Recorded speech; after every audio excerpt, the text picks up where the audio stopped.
Yo, what's up? Welcome back to another episode of the Swas. Sunday, we got 2 NBA games. We got 15 MLB games, too.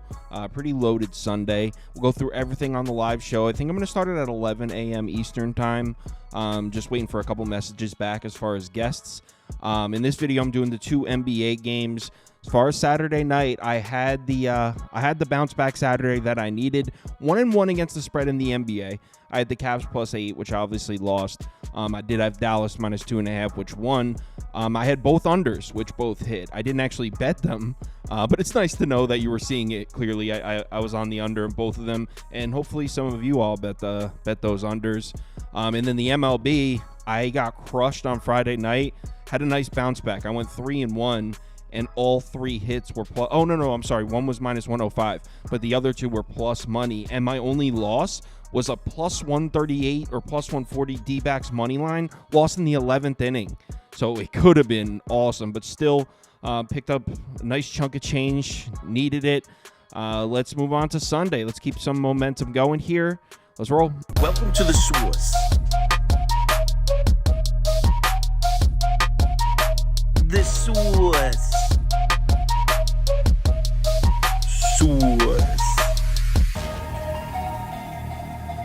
Hey, get the Source. First up, we got Knicks Pacers game 4 in Indianapolis. Pacers laying 5.5 points at home, total sitting at 218.5. Let's take a quick look at the spreadsheet, and according to the model, the Knicks should win this one outright. Final score 109-108 New York. Keep in mind, my model does not take into account individual players, so my model doesn't know that OG Anunoby is out, which is obviously huge. Speaking of injuries, let's talk injuries and inactives, and we'll start with New York. OG Anunoby, like I just said, has been ruled out. So just another game that OG's going to miss, and this is a Knicks team that's already super thin. No Mitchell Robinson, no Julius Randle, no Bogdanovich. They need OG Anunoby back on the floor as soon as possible.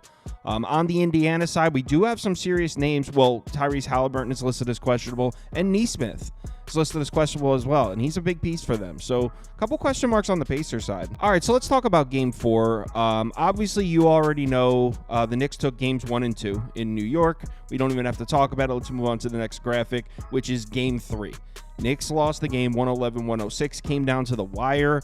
Honestly, if Hart and Brunson both make those free throws, the Knicks probably have a good chance of winning that game.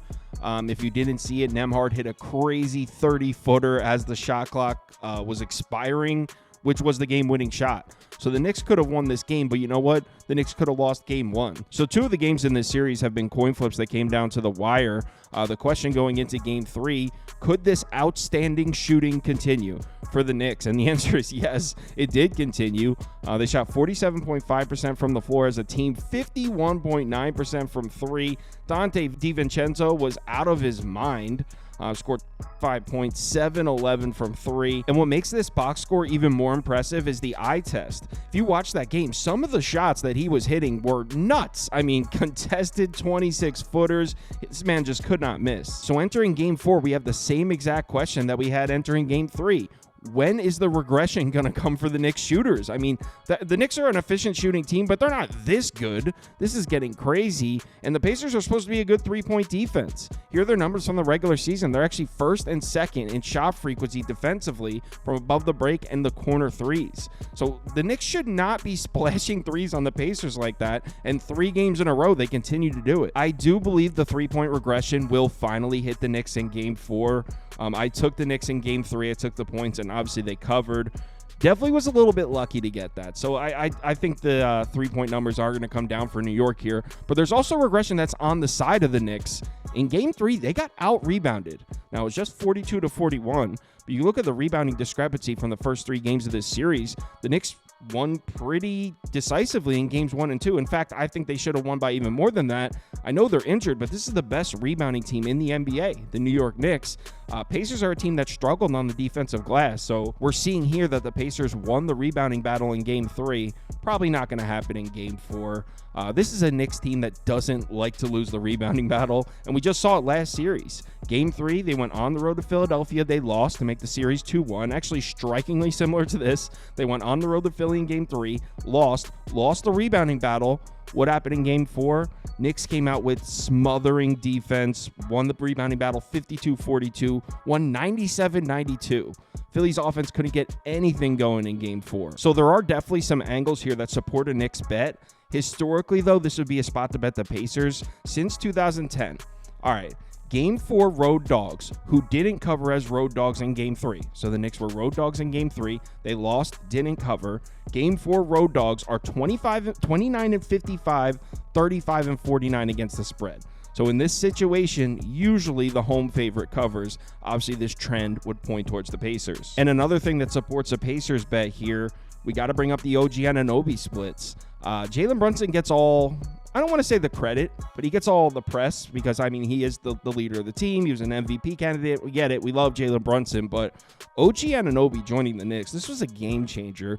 Since OG Anunoby joined the team, they're 24-5 with him. Look at the points per game and points allowed per game. On the right side, that's actually their record without Anunoby on the season, so that includes the games before he got there. But still, look at the Knicks without Anunoby, 30-30 compared to 24-5. Offense is pretty similar as far as points per game, but look at points allowed per game. 110.8 points allowed per game without Anunoby, 101.7 with him.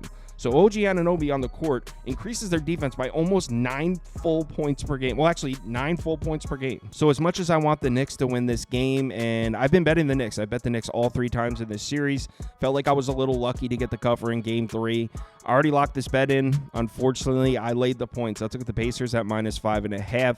I hope I lose. I hope I lose this bet. I hope the Knicks win this game. I will be actively rooting against my own money here, but I feel like Pacers are the side.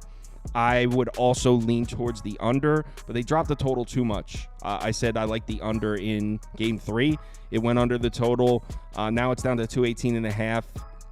It'll be under or pass there, but I did lay the points for the Pacers next game. Denver on the road in Minnesota. We got the T-Wolves laying 2.5 points and the total sitting at 204.5. Let's take a quick look at the spreadsheet, and according to the model, we should see a 2-point Minnesota win. Final score 106-104 T-Wolves. Injuries and inactives, and we'll start with Denver. Jamal Murray, Caldwell Pope, and Reggie Jackson all on the injury report. Again, all 3 of these guys were listed as questionable in game 3 as well. All 3 of these guys ended up playing. So they're all listed as questionable. Again, I would imagine all 3 play, but they are listed as questionable, so we'll have to wait and see. On the Minnesota side, we got nobody.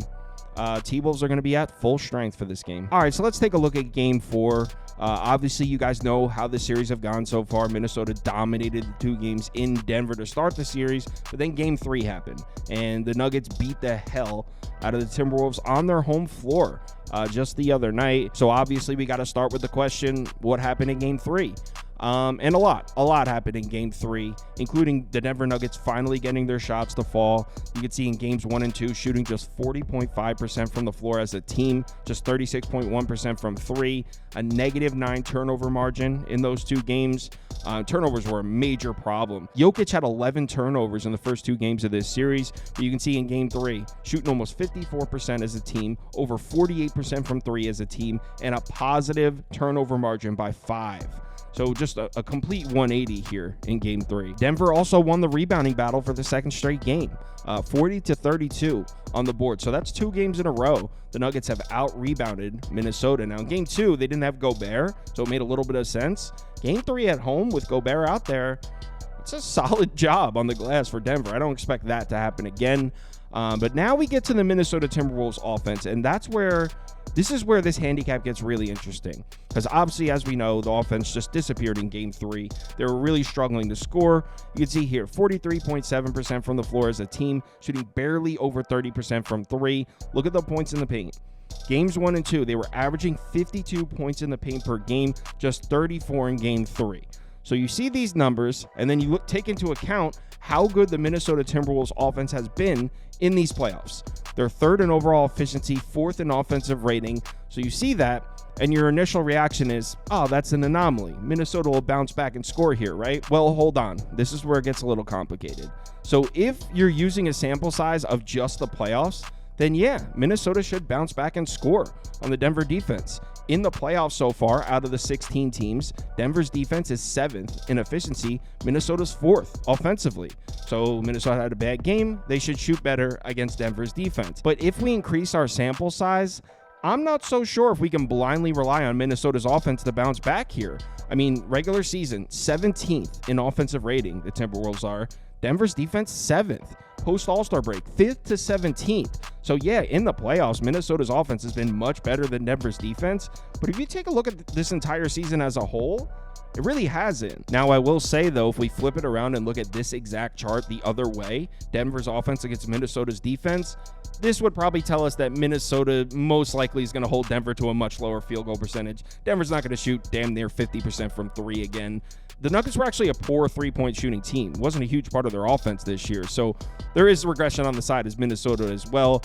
I'm not sure if I like Minnesota's offense to necessarily bounce back, but I expect Denver's offense to really come back down to earth and struggle to score points here on the road in Minnesota, which had the #1 defense in the NBA this year, and I believe the #1 home defense as well. So where does that leave us as far as a bet? Well, for starters, I'm taking the under. It's at 204.5. I was leaning towards the under in Game 3. Glad I didn't bet it because Denver scored 117 points and barely got over that total. Like I said, I expect Denver's offense to regress and struggle to score here, but I don't love the Timberwolves offense, like I said, to immediately bounce back into being this explosive offense that can't be stopped. I think they're going to struggle to score as well. I like the matchup for both defenses.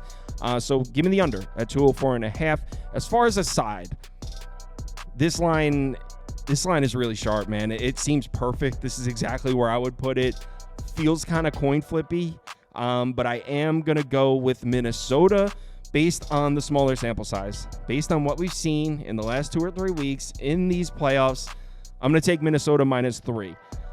Probably won't be a big bet because I could definitely see Denver coming out and winning this one, catching points. You got the defending champs catching points. I get it. But I'm going to go back to Minnesota. So I'm definitely playing the under, and I didn't bet this yet, but I'm also going to be on Minnesota as well. I'll probably split a unit in half and play this one a little light. I like the first game better. Live show is going to start around 11 a.m. Eastern time. We'll go through the NBA playoffs, the NHL playoffs, and all 15 MLB games. If you're able to make it, we'd love to see you in the comments.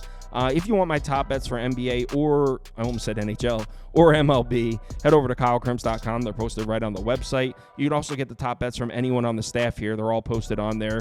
You get access to everything with Sauce Network Plus. There's also a link to join the Discord on there as well. Let's have ourselves a nice Sunday. I'm in high spirits right now. I needed a bounce back Saturday. Got one. Hopefully that continues. Remember to bet responsibly, and I'll talk to you in the Discord.